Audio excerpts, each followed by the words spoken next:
ఓం మహాగణాధిపతయే నమః. ఓం గురుభ్యో నమః. ఓం శ్రీమాత్రే నమః. అరుణాం కరుణాతరంగితాక్షీం ధృతపాశాంకుశపుష్పబాణచాపాం అనిమాదిభిరావృతాం మయూకైః అహమిత్యేవ విభావయే భవానీం. శ్రీమాత్రే నమః. ప్రేక్షకులకి ఆ లలితాంబిక అమ్మవారి యొక్క అనుగ్రహం పరిపూర్ణంగా కలగాలని మనస్ఫూర్తి కోరుకుంటూ మనం ఈరోజు మనకి సెప్టెంబర్ 7వ తేదీ రాత్రి సమయంలో అక్టోబర్ 8 మార్నింగ్ ఈ సమయంలో మనకి చంద్రగ్రహణం ఉంది.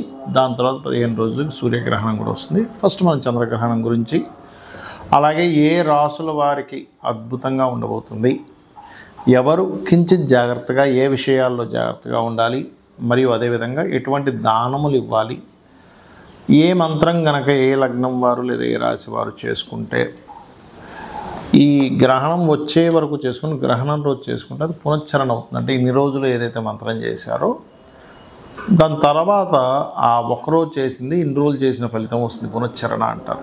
అలా ఎవరెవరు ఏ ఏ మంత్రం పఠించాలి, అమ్మవారి నామాల్లో ముఖ్యంగా లలిత సహస్రనామాల్లో ఏ విషయాలు జాగ్రత్తగా ఉండాలనేటువంటి విషయాలు చెప్తుంది నేనైనప్పటికీ కూడా చెప్పిస్తుంది సాక్షాత్ లలిత అమ్మవారిగా భావిస్తూ ఒక్కొక్కటిగా తెలుసుకుందాం. మీన లగ్నము, మీన రాశి. మీనం వారికి 12వ స్థానంలో గ్రహణం జరుగుతుంది. అదేవిధంగా మీకు ఏలినాడు శని యొక్క ప్రభావంలో శని భగవానుడు వక్రించి వెనక్కి వెళ్ళాడు.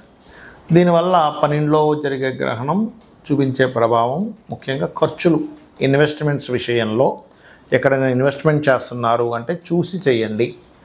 ఖర్చులు పెట్టేటప్పుడు కాస్త చూసి ఖర్చు పెట్టండి. ఒక్కోసారి ఇంత బడ్జెట్ అని అనుకుంటాం పలానా ఎస్టాబ్లిష్ చేయడానికి, ముందుగానే ఎక్కువ ఖర్చు పెట్టేసి లాస్ట్లో అయ్యో ఏమిటి మనకి అసలు ఇంత రాలేదు అనేటువంటి భయపడుతూ ఉంటాం. అలాగే వివాహ జీవితం విషయంలో, వివాహం అయిపోయిన తర్వాత వివాహ జీవితం నడిచేటువంటి విషయాల్లో దాని యొక్క ప్రభావం పడుతూ ఉంటుంది 12వ స్థానంలో గ్రహణం జరిగేటప్పుడు.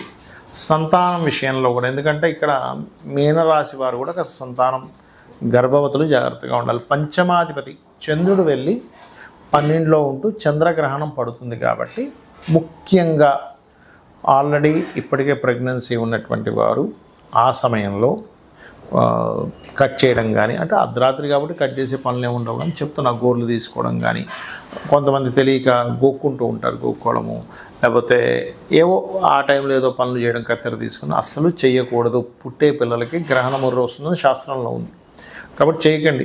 లేదంటే నేను నమ్మను ఇలాంటివి అనుకుంటే అది మీ ఇష్టం. ఇంకా అది కాకపోతే శాస్త్రపరంగా ఆ సమయంలో నిద్రపోయే సమయం కరెక్ట్గా చెప్పాలంటే ఆ సమయం, కాబట్టి డోంట్ వరీ.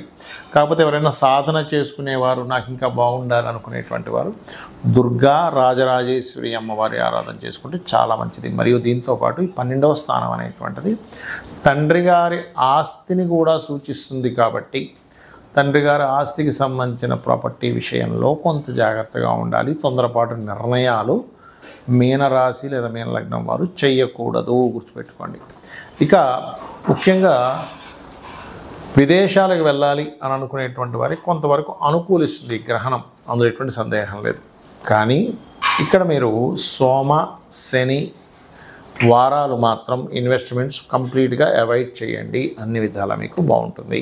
గ్రహణం అసలు ఏ సమయంలో ప్రారంభం అవుతుంది అని చెప్పి చూసుకున్నట్లయితే, ప్రారంభము అంటే పట్టు స్నానము, విడుపు స్నానము, ఇలాగా వీటి యొక్క టైమింగ్స్ అవి చూసుకున్నట్లయితే 7 సెప్టెంబర్ ఆదివారం పడిందండి. ఆ రోజు 8:58 ఇది ప్రారంభం అవుతుంది.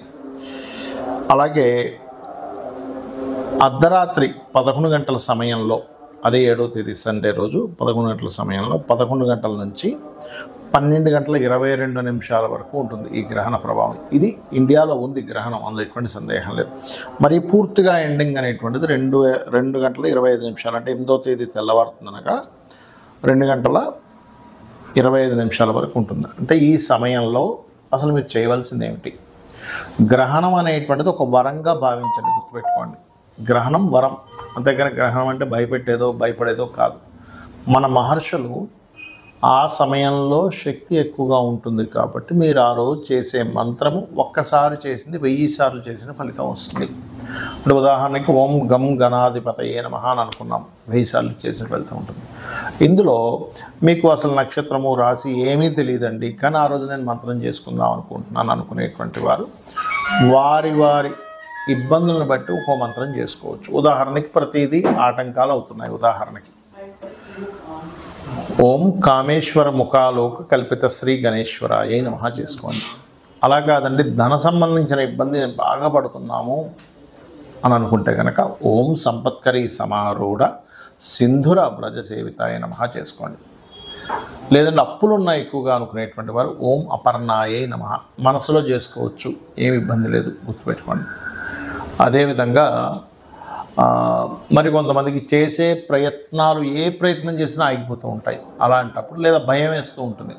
ఓం కనకాంగద కేయూర కమనీయ భుజాన్వితాయ నమః చేసుకోండి. గృహయోగం కలగాలి, ఎప్పుడు ఏ గృహం కొనుక్కున్నా మాకు అసలు కలిసి రావట్లేదు అనుకున్నప్పుడు మొట్టమొదటిగా మీరు మీ యొక్క మొదటి అక్షరంలో మీ పేరులో ఉండే మొదటి అక్షరాన్ని తీసుకొని ఏ వర్గపరంగా సెట్ అవుతుందో తెలుసుకొని మణిద్వీప వర్ణన చేసుకోవచ్చు మీరు గ్రహణ సమయంలో. అలాగే మరొకటి ఏంటంటే, ఇక్కడ సంతానం కోసం ప్రయత్నం చేసేటువంటి వారు దిగంబర శ్రీ పాదవల్లభ దిగంబర అని చేసుకోండి గ్రహణ సమయంలో. లేదు శత్రు బాధలు ఎక్కువగా ఉన్నాయి అని అనుకునేటువంటి వారు చండీ పారాయణం చేసుకోవచ్చు, వినడం కానీ చదవడం కానీ చేయొచ్చు. వివాహం అవ్వట్లేదు అనుకునేటువంటి వారు ఓం శివకామేశ్వరాంకస్త శివా స్వాధీన వల్లభాయ నమః లేదా ఓం కామేశబద్ధ మాంగళ్య సూత్ర శోభిత కందర. కామేశబద్ధ మాంగళ్య అయితేనేమో వివాహం అవుతుంది, శివకామేశ్వరాంకస్త చేసుకుంటేనేమో భార్యాభర్తల మధ్యన గొడవలు తగ్గుతాయి. ఆకస్మికంగా కొన్ని ఇబ్బందులు వస్తున్నాయి అన్నప్పుడు ఓం అష్టమీ చంద్ర విభ్రాజ అలికస్థల శోభితాయ నమః చేసుకోండి. అలా కాకుండా మీరు ఉద్యోగ సంబంధించిన ఇబ్బందులు ఉన్నాయి, అలాంటప్పుడు ఓం మాణిక్య మకుటాకార జానుద్వయ విరాజితాయ నమః. వ్యాపార సంబంధించిన ఇబ్బంది వస్తుంది అన్నప్పుడు ఓం ఇంద్రగోప పరిక్షిప్త స్మరతూనా భజంగికాయ నమః. విదేశాలకు వెళ్ళాలి, ఫస్ట్ మీ జాతకంలో యోగం ఉందో లేదో చూసుకొని 2 times అంటే ఆ గ్రహణ సమయంలో హనుమాన్ చాలీసా చేయండి, సంకల్పం చెప్పుకోండి, ఖచ్చితంగా పని తీరుతుంది. ఇక్కడ అమావాస్యలు కూడా వస్తుంటాయి ఒక్కోసారి. అమావాస్యలకి ఎవరికైనా సరే అంటే ఈ గ్రహణం రోజు చేయడం వల్ల ఏమవుతుందంటే, ఈ మంత్రాన్ని మొదటి నుంచి మొదలుపెట్టి అంటే ఇప్పటి నుంచే మొదలుపెట్టి గ్రహణ సమయం వరకు చేస్తే ఎన్ని వేలైతే అవుతుందో మీరు మరలా గ్రహణం రోజు చేసిన ఇంతకాలం చేసిన ఫలితం వస్తుంది. అమావాస్యలు ఎవరికైనా బాగా ఇబ్బందులు ఉన్నాయన్నప్పుడు అమావాస్యలు వచ్చినప్పుడు పితృతర్పణాలు స్వయంపాకం ఇవ్వడం చేస్తుండాలి. పౌర్ణమి వచ్చినప్పుడు అన్నదానాలు చేయడము, లలితా సహస్రనామాల యొక్క శ్రవణం కానీ పఠనం కానీ చేసినట్లయితే మీకు అన్ని విధాలా బాగుంటుంది, గుర్తుపెట్టుకోండి. అయితే ఇక్కడ ఒక్క విషయం ఏంటంటే, గ్రహణము కొన్ని రాసుల వారికి మంచి కూడా చేస్తుంది, అందులో ఎటువంటి సందేహం లేదు. ఎవరికైతే ఇబ్బంది ఇస్తుందో వారు నేను చెప్పిన మంత్రం చేసుకొని గ్రహణం తర్వాత రోజు చక్కగా మీరు 2 నాగ పడగలు లాంటివి ఉంటాయి, అవి బియ్యము, మినుములు, నువ్వులు దానము, ఒక చిన్న రాగి కానీ లేకపోతే మన ఇత్తడి గిన్నెలో ఒక కొంత నెయ్యి పెట్టి ఆ రోజు బియ్యము కొన్ని కూరగాయలు కూడా కలిపి ఇవ్వచ్చు. మీరు ఎవరికైతే పురోహితుడికి నెక్స్ట్ డే తర్వాత రోజు ఇస్తారో అది మీకు ఉపశమనాన్ని ఇస్తుంది. అయితే గ్రహణం తర్వాత 40 రోజుల పాటు నేను చెప్పినటువంటి విషయాల్లో జాగ్రత్త వహించండి, అన్ని విధాలా బాగుంటుంది. అమ్మవారి యొక్క అనుగ్రహం కూడా లభిస్తుంది. శ్రీమాత్రే నమః.